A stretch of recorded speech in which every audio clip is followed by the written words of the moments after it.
Salut à tous et bienvenue dans Play Livre. Confinement, reconfinement, couvre-feu, ces dernières semaines, les heures semblent s'allonger et les occasions de regarder les minutes défiler de plus en plus nombreuses. Mais pas de panique, les maîtres de la paresse nous enseignent l'art de ne rien faire. Alors c'est parti pour une Play Livre spéciale oisiveté. C'est quoi déjà l'oisiveté ? D'après le Larousse, état de quelqu'un qui vit sans travailler et sans avoir d'occupation permanente. On est plutôt nombreux dans ce cas-là ces derniers temps. Alors si vous avez décidé de vivre votre ennui comme un art, mon premier livre est fait pour vous. L'art d'être oisif dans un monde de dingue de Tom Hodgkinson.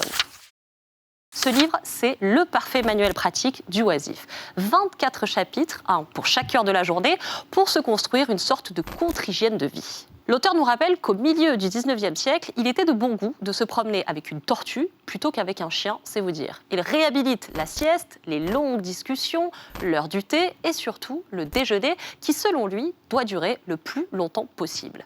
Et surtout, pas de réveil. On apprend à lâcher prise sans culpabiliser grâce aux conseils de Karl Marx, Paul Lafargue, Paul Morand, des maîtres en la matière pour nous dire que finalement, ne rien faire, c'est loin d'être inutile, alors à vos canapes.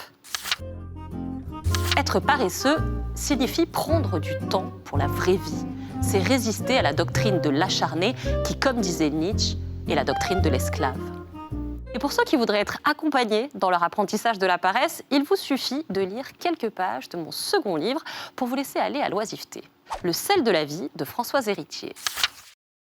Une liste de petites choses qui nous rendent la vie plus belle, mais auxquelles on ne prête pas toujours forcément assez attention. Anthropologue ultra respectée, Françoise Héritier a entrepris d'énumérer ces petits riens pour nous et leur seule évocation, vous allez le voir, suffit à plonger dans un état de contemplation.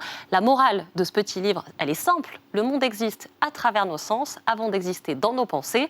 Nous devons donc tous conserver ces facultés de voir, écouter, observer, entendre, sentir. Et pour ça, il nous faut du temps. S'éveiller dans Paris avec Jacques Dutronc, lécher consciencieusement le fond des plats, s'asseoir au soleil à Rome, Piazza Navona en février et manger une salade de roquettes avec un verre d'orvieto. Manger du raisin pris directement à la treille sur la façade d'une maison, voir des grosses gouttes d'eau s'écraser sur le sol ou un immense arc-en-ciel ou une lumière lointaine dans la nuit noire. Pour les plus engagés d'entre vous, si vous cherchez à donner un sens politique à votre combat pour la paresse, j'ai ce qu'il vous faut avec mon troisième livre. Le droit à la paresse de Paul Lafargue. Selon lui, le temps est notre bien le plus précieux. Prenons garde à ne pas nous le faire confisquer. Lafargue, journaliste mort au début du XXe siècle, va plus loin. Le capitalisme, selon lui, accroît encore les inégalités en empêchant l'ouvrier de jouir de son temps, tandis que le propriétaire, lui, profite de ses loisirs. Le temps est devenu de l'argent et ça, c'est pour lui la pire des choses qui nous soient arrivées. Du coup, la paresse devient la vertu suprême, car c'est elle qui permet à l'homme d'inventer des organisations sociales, de révolutionner des techniques, d'imaginer des cultures. Bref, un homme qui prend son temps est tout simplement un homme libre. Une étrange folie possède les classes ouvrières des nations. Cette folie, c'est l'amour du travail, la passion moribonde du travail poussée jusqu'à l'épuisement des forces vitales de l'individu et de sa progéniture. Je vous rappelle notre sélection, L'art d'être oisif dans un monde de dingue par Tom Hodgkinson aux éditions Les Liens qui libèrent, Le sel de la vie de la géniale Françoise Héritier chez Odile Jacob et enfin Le droit à la paresse de Paul Lafargue.